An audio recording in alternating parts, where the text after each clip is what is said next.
Pasok na naman, Monday.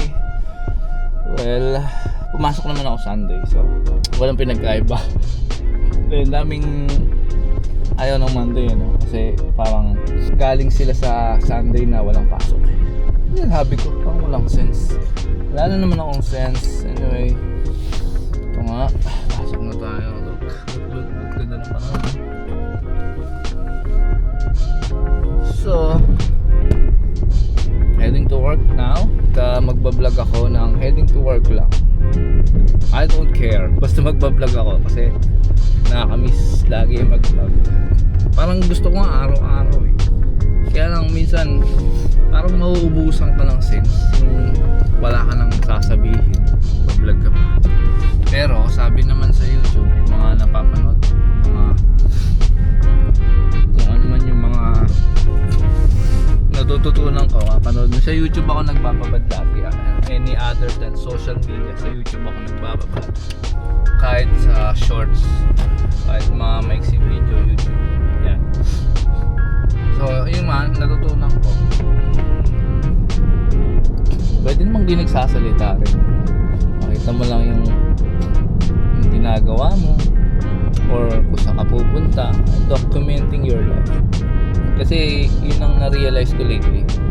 Kaya siguro ako hindi nakakapag-vlog or madalas hindi nakagawa ng content kasi nako-conscious ako. Iniisip ko yung sasabihin ng ibang tao, lalo na makakilala ko. So yung mga nakaraang video ko, walang ano doon, walang talk masyado, puro ano lang, background music din, magagandang tanawin.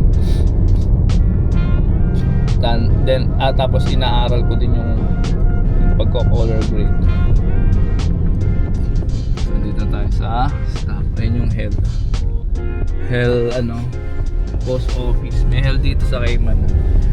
Hindi ko nang binila kasi maliit na post office lang yan eh. Konting ano lang yun, konting tanawin. So yun nga, yung mga late upload ko, yung mga previous video ko, puro tanawin. Kasi talagang gusto kong tawag dito, mahasa sa pagko-color grade, sa pagko-compose ng video, ng mga footage.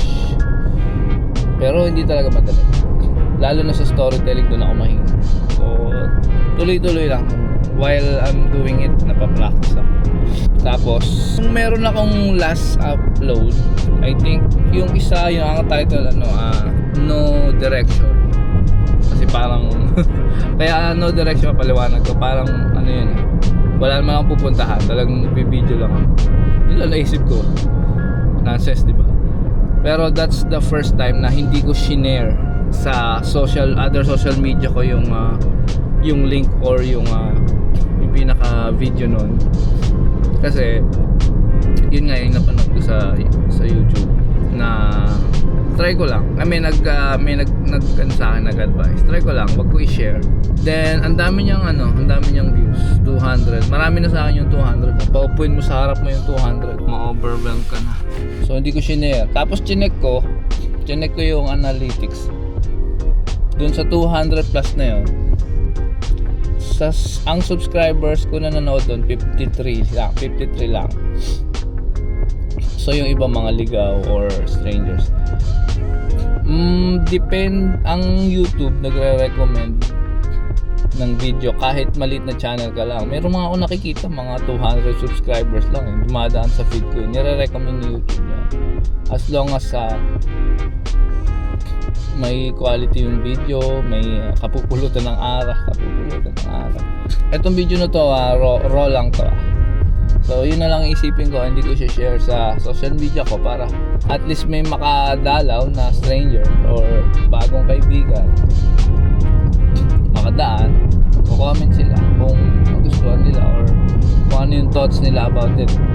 Comment lang kayo. So, ang ganda nung para sa akin yung 200 na yun, marami para sa akin kasi hindi ko shinare tapos naka 200. At ang tingin ko din doon, syempre sa thumbnail, pareho kong hilig yung ganun, yung mga short video, short film na may composition na maayos-ayos, tapos color grade, tapos yung nasa thumbnail yung dun sa camera. Siyempre marami dyan sa, lalo sa feed ko, ganun yung YouTube feed ko ngayon, yung mga camera.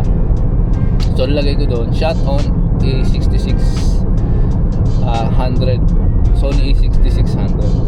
So like me, marami nagsisearch kung ano yung magiging quality pagka nag-shoot ka ng mga video gamit yung camera mo. So it depends. Kasi naka-color grade din yung thumbnail pa lang. So hanggang ngayon, after 5 years, naaral ko pa rin yan. Nag-enjoy naman ako eh.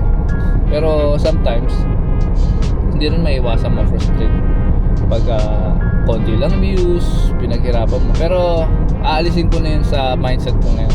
Iniisip ko kung maraming views o wala. Ang importante, satisfied ako sa ginawa ko. So malayo-layo yung biyahe pa to. Ayoko namang habaan ng video, baka maumay din kayo. Hindi naman malayo-layo, pero kung bubuhin ko tong raw video na to, walang cut, mababa, mga 7 minutes pa bago makarating. Alati pa. Ito yung London House na nadadaanan araw-araw. So let me know your thoughts sa comment section kung anong take about YouTube. Basta ako, tuloy-tuloy lang. Malit pa rin tayo na channel. Anyway, see you on my next vlog. Bye guys!